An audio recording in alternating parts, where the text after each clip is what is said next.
Los seres humanos, a diferencia de lo que nos contaban las maestras, que parecía que todo empezó con los charrúas y los guenoas hace unos poquitos años, los seres humanos llevamos en Sudamérica mínimo unos 16.000 años. Y en 16.000 años esas poblaciones que se establecieron en el Amazonas fueron, digamos, seleccionando, a veces exprofeso, a veces simplemente por comer frutas y dejar los frutos por ahí, desperdigando algunas especies, al punto que esa selva que se suponía era el bastión inexpugnable de la naturaleza prístina para los europeos, ¿no? En realidad es un medio que está en interacción con las comunidades humanas que llevaron miles de años viviendo ahí. De hecho, acá, en un paralelismo con esto, un trabajo de investigadoras, antropólogas y arqueólogas de la Facultad de Ciencias, de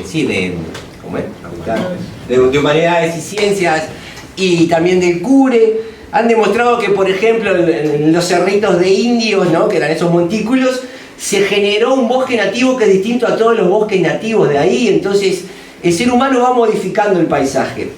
Y vaya si tenemos que aprender a vivir con el ambiente en las ciudades, porque, como bien muestra esa foto ahí con un BTV, que encima está con un gusanito en el pico ahí, estamos rodeados de fauna, estamos rodeados de vegetación, estamos rodeados de hongos, estamos rodeados de bacterias, ya lo sabemos bien, de virus, estamos rodeados de todo eso que está alrededor.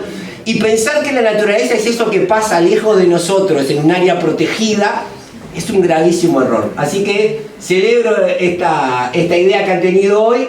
Y bueno, vamos a hacer unas intervenciones que procuraremos que no se sobrepasen de los 15 minutos. Y va a empezar justamente Luis Orlando. Háblalo, Luis.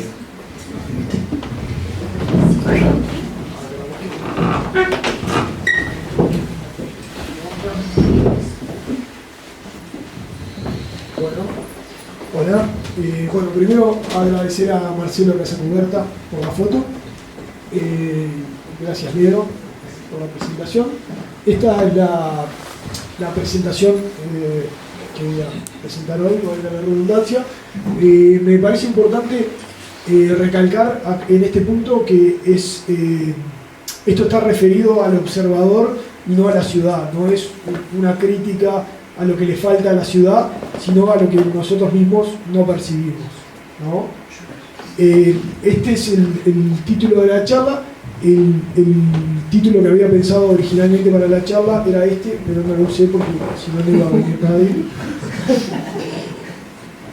nadie. Bueno, esta es una imagen de 18 de julio y el concepto de ecología urbana parecen ser, en un principio, ecología y urbano como dos direcciones opuestas.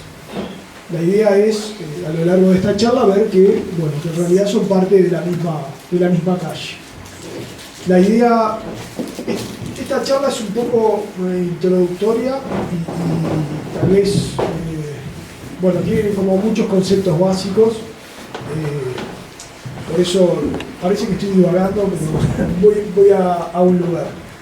Esta es la idea general que tenemos de ecología y me parecía importante, o sea, lo podemos asociar con esto, mucho más que con esto. Me parecía importante arrancar por el principio. La ecología es una ciencia, muchas veces se confunde con el ecologismo es una ideología y se puede pensar la analogía entre sociología y socialismo, y ahí tenemos clara la diferencia. Bueno, con la ecología ocurre algo similar, o sea, es análogo. Esto es un estudio ecológico clásico para que sirva como ejemplo, digamos. Esto es este bosque de algas, de macroalgas, con todo este ecosistema, y en el tope, no en el tope, pero en un lugar de privilegio están las nutrias marinas que se alimentan principalmente de erizos. Lo que pasó en esta situación es que la industria peletera redujo las poblaciones de nutrias al punto que los erizos coparon el ecosistema y destruyeron el bosque de algas. Esto tiene efectos sobre las poblaciones de peces y otro montón de cosas que están asociadas al bienestar de las personas.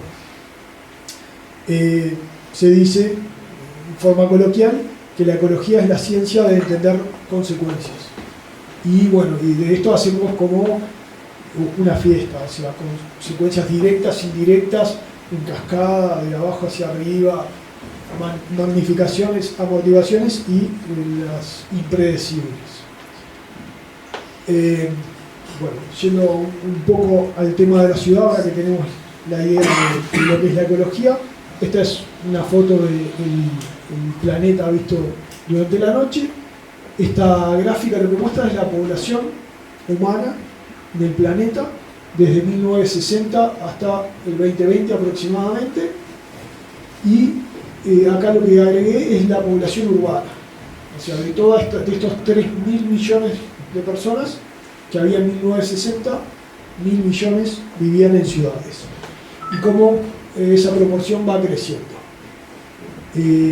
A destacar que, bueno, hoy en día hay más personas viviendo en ciudades de las que había en 1960 en todo el planeta. ¿Sí? Para un poco poner en referencia la importancia de las ciudades como sistema de estudio y su impacto ecológico a nivel del planeta. Nada, están asociadas al consumo de materias primas y a la generación de gases de efecto invernadero, y tienen una relevancia a nivel planetario. Y bueno, como parte de todo esto, la época actual se denomina antropoceno, como la era del ser humano, donde se supone que el ser humano es el que domina los procesos y las cosas que suceden en el planeta. Esto es bastante antropocentrista, pero bueno, tiene la ventaja de ser marketinero en cierta forma, porque es lo que rinde, un poco ponerse en el centro de la discusión. Y bueno, desde un punto de vista ecológico, que es la urbanización, bueno, este es un dibujo de un ilustrador norteamericano que más o menos resume el proceso. Es una idea de una progresión de un mismo lugar durante el crecimiento de la ciudad.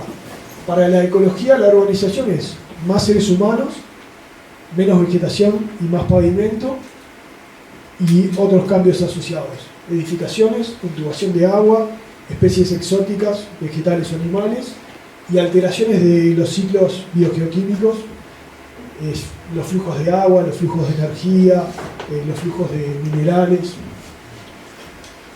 Otro concepto importante es el de servicios ecosistémicos. Bueno, y acá es la última y la primera imagen.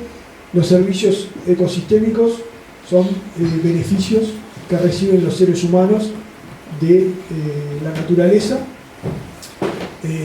Y bueno, los hay de distintos tipos, incluyen cosas desde la regulación de la temperatura, de los flujos de agua, el alimento, e incluso el turismo o los beneficios mentales que podemos obtener de la naturaleza.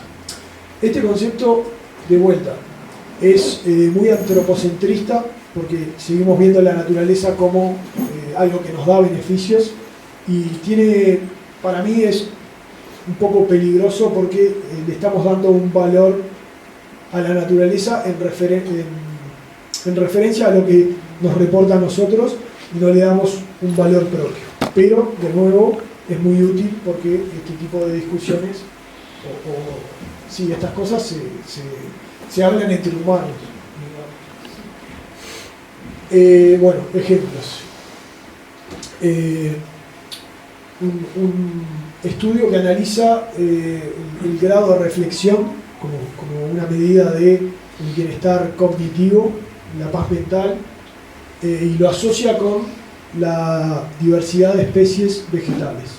En ambientes donde hay una vegetación más diversa, los sujetos de este estudio mostraron mayor capacidad de reflexión y mejor estado mental.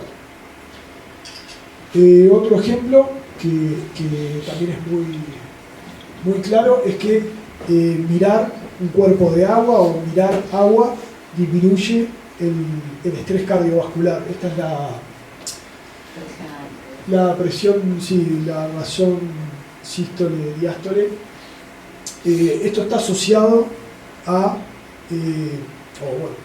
la hipótesis es que se asocia a que nos da tranquilidad saber que hay una fuente de agua cercana, le da tranquilidad a nuestro cerebro de manera casi inconsciente por evolución y la necesidad de tener agua disponible. Todo esto está muy bien, pero digamos, como sumando, este ejemplo creo que es el más fuerte. Lo que ven acá arriba son cuartos de recuperación de un hospital. Algunos ven un bosque y otros ven una pared de ladrillos en un hospital en Pensilvania, en Estados Unidos. Al cabo de 10 años analizaron los datos y vieron que los pacientes que tenían una vista a los árboles se recuperaban más rápido que los que tenían vista a la pared de ladrillos y necesitaban menos analgésicos para su recuperación, y además había menos comentarios negativos en las historias clínicas por parte del personal. O sea que en general toda la situación era mucho mejor cuando los pacientes tenían una vista de la naturaleza. Sí, este ejemplo me parece que es como un poco la sumatoria de estos otros dos. No, realmente no es solo algo aislado, sino que realmente tiene un efecto sobre la salud. Y esto, a su vez, está, capaz que no lo tenemos internalizado, pero está metido, digamos, en la sociedad y la dinámica de las ciudades. Este es un estudio en Vitoria, una ciudad del País Vasco. Lo que muestra es el nivel educativo, que se usa como estimador del nivel socioeconómico, y la riqueza de especies. Y lo que se encuentra en ese tipo de ciudades europeas es que la gente con más dinero vive en lugares con más naturaleza.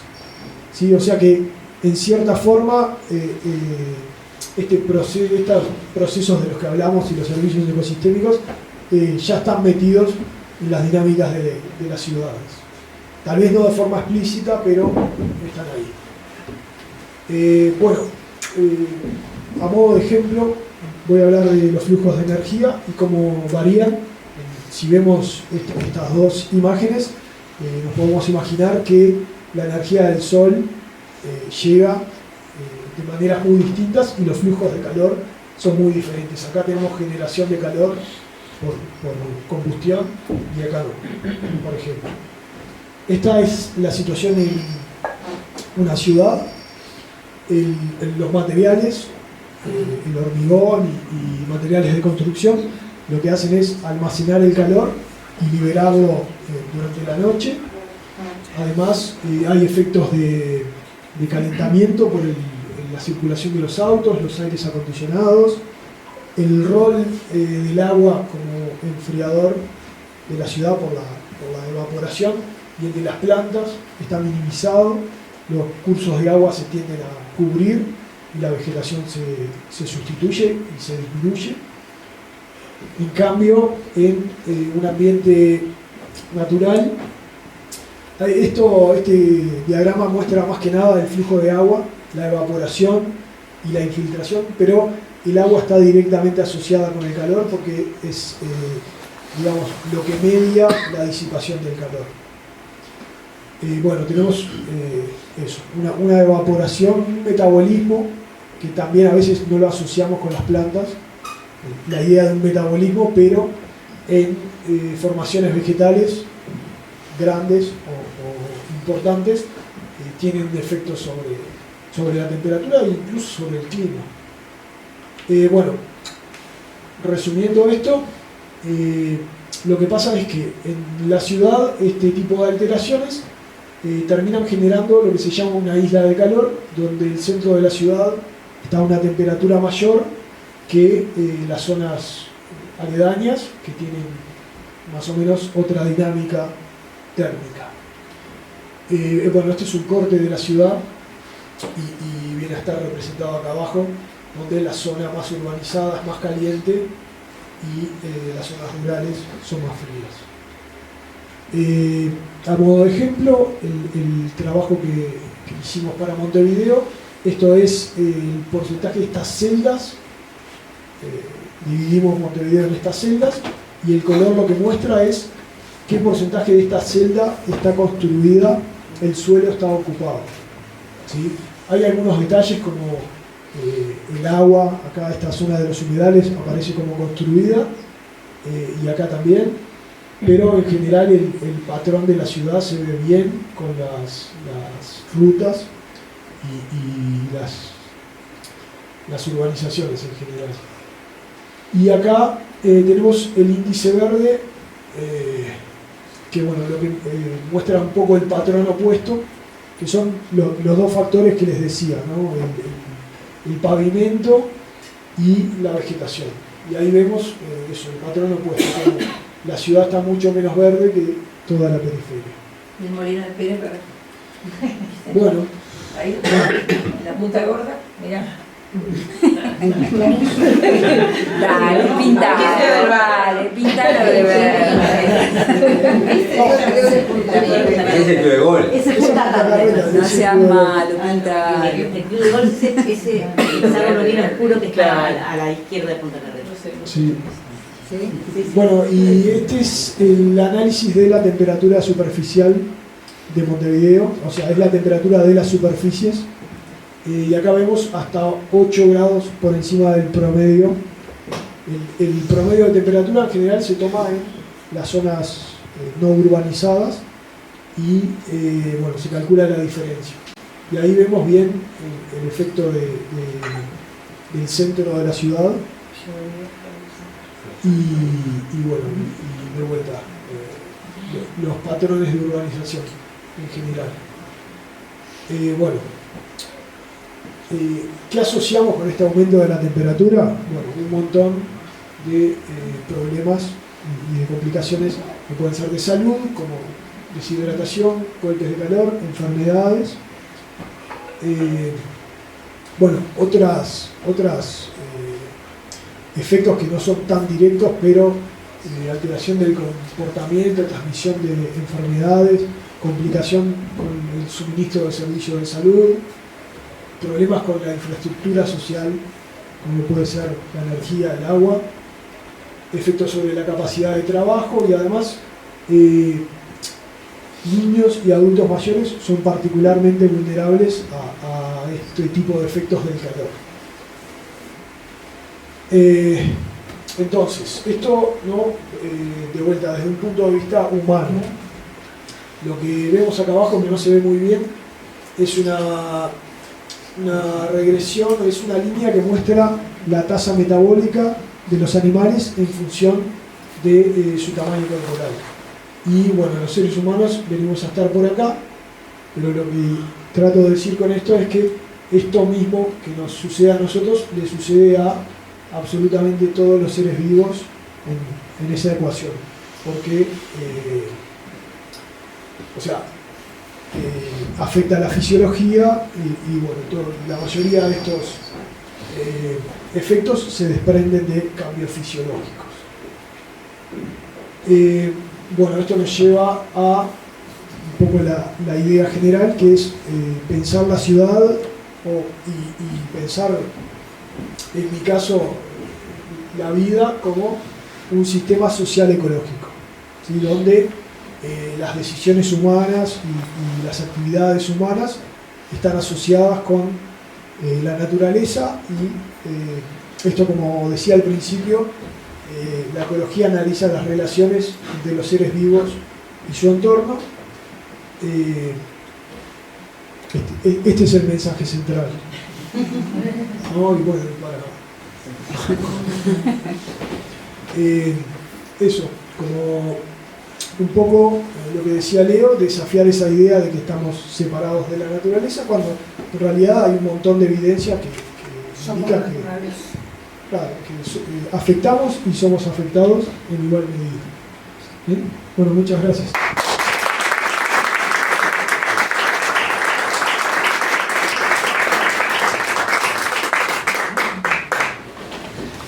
Bien, después vas a hablar alguna alusión a los arquitectos con la cantidad de concreto y asfalto que te estará acá, tenemos un representante de los arquitectos que, con la alusión que ven a sacar para decir. Tengo alguno. Un contrapunto. Bueno, y seguimos esto, ahora va a hablar Florencia Reichman del Cure de Maldonado, ¿verdad? Así es. Pues con el Cure siempre dudo porque no aclara si es de Maldonado o de Rocha, y si llegás a decir a uno de Maldonado que es el de Rocha o viceversa, te asesinan, porque deben estar peleados entre ellos, como pasa siempre en la academia. No. Y ella nos va a hablar de la importancia de la iluminación y cómo eso puede afectar también a los animales que vivimos en las ciudades, no sé si a las plantas también, pero bueno, provoca efectos en los seres vivos, así que Flor, todo tuyo. Bueno, muchas gracias. ¿Va para allá? Sí, creo que sí. Dijimos que no iba a ir ninguno, pero ya Vamos todos. No, igual está bien, las luces ya no están. Bueno, buenas noches. ¿Me escuchan? Sí, perfecto. Sí. Bueno, mi nombre es Florencia Reichman, soy del Cure, estoy radicada en el Cure de Maldonado, pero también trabajo en el Cure de Rocha. Estoy en Maldonado, en el Departamento de Ecología y Gestión Ambiental, y un poco en Rocha y un poco en Maldonado, en el Núcleo Interdisciplinario de Estudios en Contaminación Lumínica, que es un grupo de investigación que formamos en marzo de este año para abordar estos temas que vengo a contarles desde un montón de disciplinas distintas. Un poco la propuesta o la consigna de hoy era redescubrir el ambiente urbano, y a mí me parece que a veces nos olvidamos un poco de la noche como parte de nuestro ambiente y de nuestro paisaje. Entonces la propuesta es descubrir el valor de la noche oscura. Como decía un poco Luis, el ecosistema favorito de la humanidad no nos tiene solo a nosotros en el centro, coexistimos con un montón de biodiversidad, y nosotros dependemos también del funcionamiento de los sistemas naturales que están en torno a nosotros y que habita esta biodiversidad. Y todos dependemos de los ciclos naturales de luz y oscuridad. A nivel evolutivo ha sido una clave muy sostenida desde que la Tierra y el Sol se fijaron en las órbitas. Tenemos ciclos regulares de luz y oscuridad. Entonces todos los organismos evolucionamos con esa clave muy clara y generamos un montón de estrategias evolutivas para adaptarnos a la noche y el día. Pasamos entonces de tener urbanizaciones, hoy en día tenemos una situación así, ¿no? Donde hay autos, alumbrado público, industrias que iluminan todo, pero en realidad deberíamos estar habitando un sitio que sea más amable para el resto de la biodiversidad que está en torno a nosotros. Hoy Montevideo se ve un poco así. Estas son algunas fotos con un dron, pero de oscuro queda poco. La noche oscura como tal está amenazada. Y está amenazada por la contaminación lumínica, pero se debe al uso de luz nocturna artificial. Sabemos que nos brinda un montón de beneficios la luz nocturna. Nos genera un montón de tiempo disponible para actividades que antes eran solo diurnas, ahora podemos hacerlas de noche, y nos da sensación de seguridad. Desde hace 3000 años antes del presente tratamos de manejar esa luz artificial con velas, luego lámparas de aceite, lámparas de gas, hacia 1900 la luz eléctrica. Y el gran tema que hemos tenido en los últimos años, cerca del 90, 2000, 2010, es la extensión del uso de luces LED. La tecnología LED es fabulosa, nos permite con muy poca energía generar mucha luz, pero se ha vuelto un problema realmente, porque abarató mucho el costo de emitir luz y ya no pensamos tanto si poner o no poner una luz más. Ponemos una luz más, extendemos el alumbrado público, dejamos las luces prendidas toda la noche. Entonces, en vez de reducir el costo asociado a emitir luz artificial, lo que hicimos es generar un efecto rebote. Fue tan barato que emitimos más y en más intensidad y en más horas, en más área. Al punto de que hoy en día está documentado que un 80% de la población mundial vive bajo cielos que están contaminados por luz artificial. Tiene mucho que ver con que nos concentramos en centros urbanos que están muy contaminados y a veces no podemos movernos tanto o no habitamos zonas cercanas a cielos totalmente nocturnos, totalmente prístinos, digamos. Y hay un estudio que documenta que durante la última década ha habido cada año un 10% de aumento en el brillo del cielo. Estamos haciendo que nuestro cielo por luz nocturna artificial sea cada vez más brillante y el contraste con las estrellas es cada vez menor. Perdemos visibilidad del cielo. De hecho, la Vía Láctea, estoy segura que muchos la conocen, la han visto, y son privilegiados porque hay un tercio de la población mundial no puede ver la Vía Láctea, justamente por estar muy lejos de sitios donde las estrellas puedan verse con tal claridad que veamos esa imagen que todavía acá la conservamos. Entonces tuvimos que definir una nueva forma de contaminación, que es la contaminación lumínica. Entendemos por contaminación lumínica el conjunto de efectos adversos sobre la salud humana, la economía, la cultura y la biodiversidad, y es el efecto adverso de la emisión excesiva de luz nocturna artificial. No consideramos, hay distintas escuelas, pero en general no consideramos que la luz útil sea contaminación. Eso es importante, es lo que no necesitamos. Tenemos tres formas en las que podemos notar la contaminación lumínica. La primera es la intrusión, es la luz que de afuera se mete por una ventana a un sitio donde no intentamos o no tenemos intención de iluminar. Eso es en la casa, la que era la casa de mis padres. El vecino tenía un foco a la ventana del dormitorio y si no cerraba la persiana quedaba absolutamente iluminado. Luego tenemos el resplandor, que es esa bóveda, ese domo de luz que se ve en torno a las ciudades, generado porque se emite demasiada luz, entonces ese resplandor también se considera contaminación lumínica. Y tenemos luego el deslumbramiento, que es el encandilamiento, esa molestia que nos generan algunas luces cuando son demasiado intensas y están mal dirigidas y nos impiden o nos molestan para ver el espacio. La contaminación lumínica como un problema, hemos empezado desde la academia, hemos empezado a notarla en los últimos años, en los últimos 20, 22 años, ha crecido así la cantidad de publicaciones científicas que tratan este tema. Hoy tenemos un cuerpo de evidencia súper grande que nos habla de qué impactos están bien estudiados y cuáles no.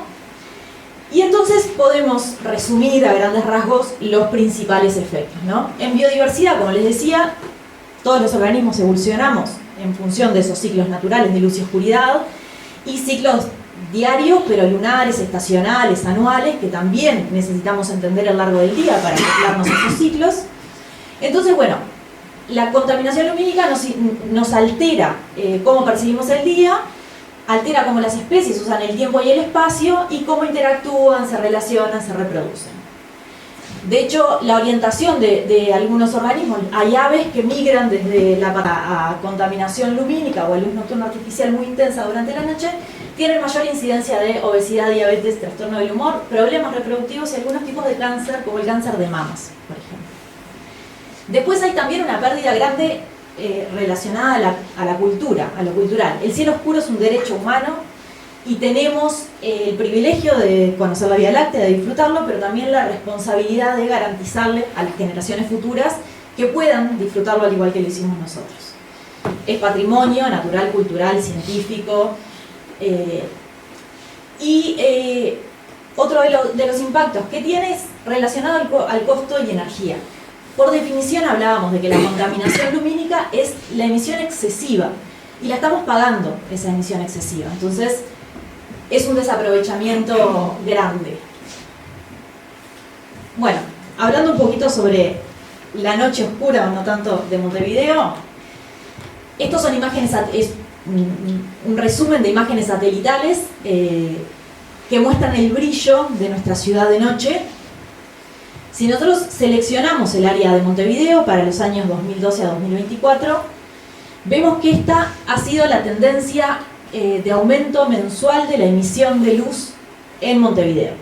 Pese a que tenemos un montón de evidencia de que es un problema y de que tenemos que atenderlo, hemos aumentado constantemente la emisión de luz desde la ciudad, en torno a un 15-20% en los últimos años.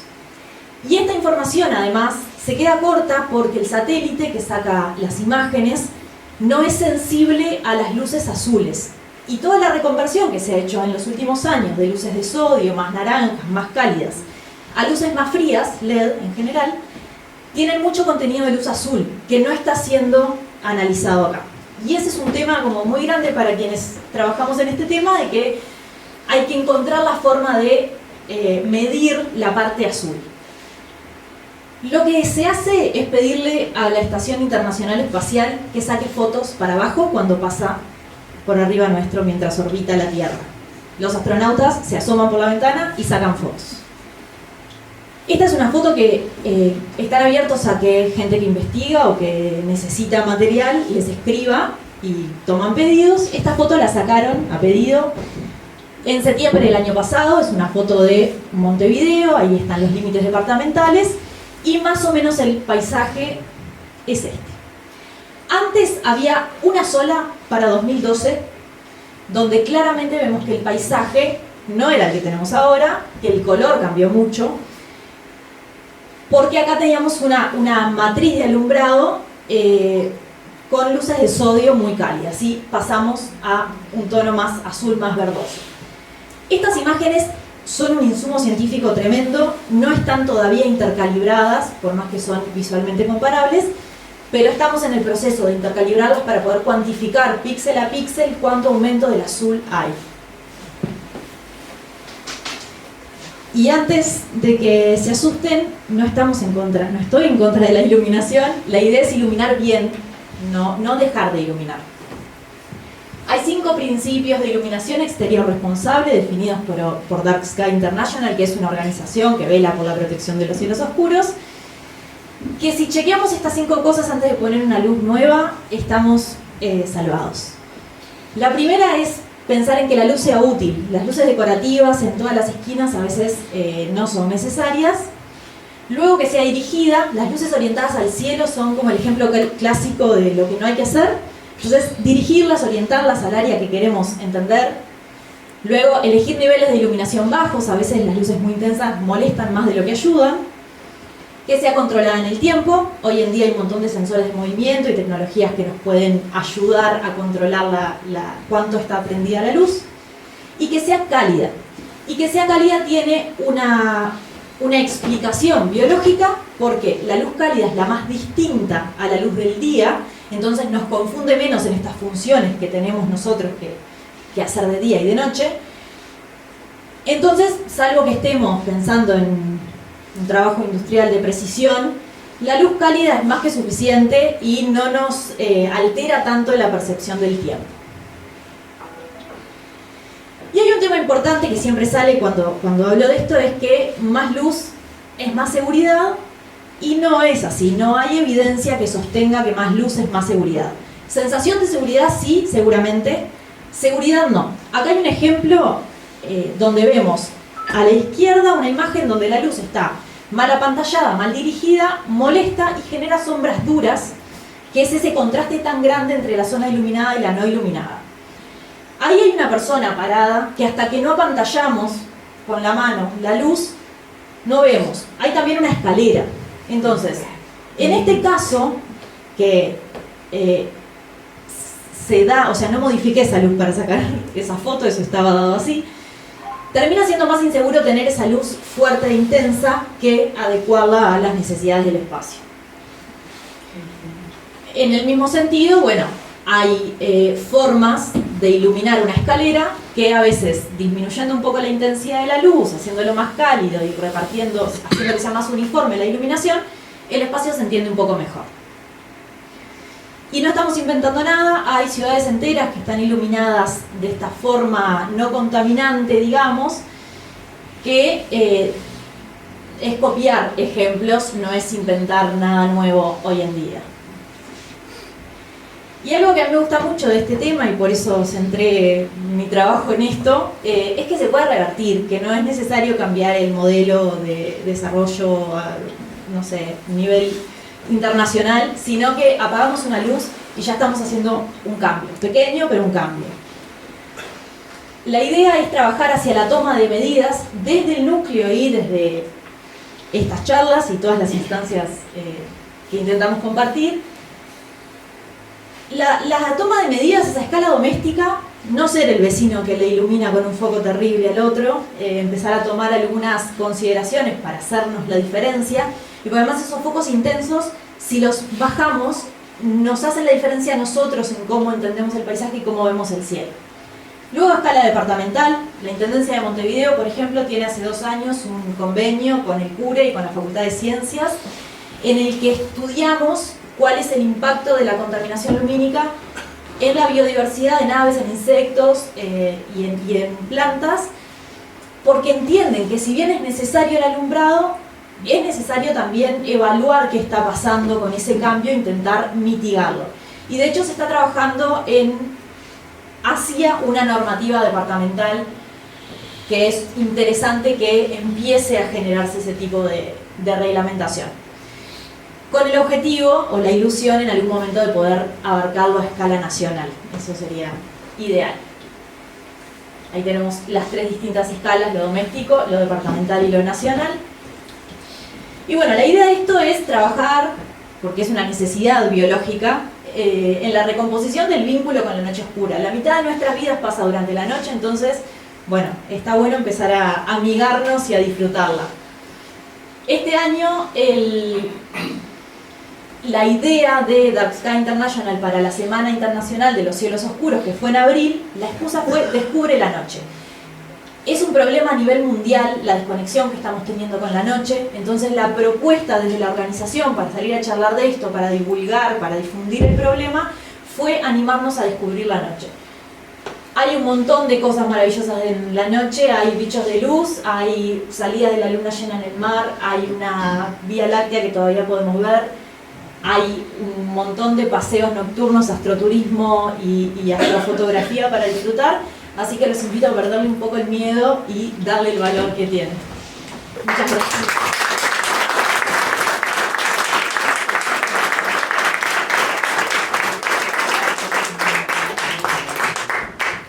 Bueno, en ese tema hay un concepto que nos ayuda, ¿no? Porque nosotros le llamamos luces cálidas a las luces que en realidad son más frías, y le llamamos luces frías a las luces que tienen más energía, ¿no? La luz cálida, la luz amarillenta, que llamamos cálida, tiene unos 3600 grados Kelvin, Sí. Y la luz más azulada es la que más se parece a la luz del mediodía, es la que hay más calor, son unos 5000 grados Kelvin, ¿no? Sí, ahí entonces las palabras a veces no nos ayudan, y uno pensaría que si pone una luz más azulada, aquella, ¿no? Que le llamamos luz fría, es mejor, pero en realidad es peor, porque es la más parecida a esa luz azul, a la luz del mediodía.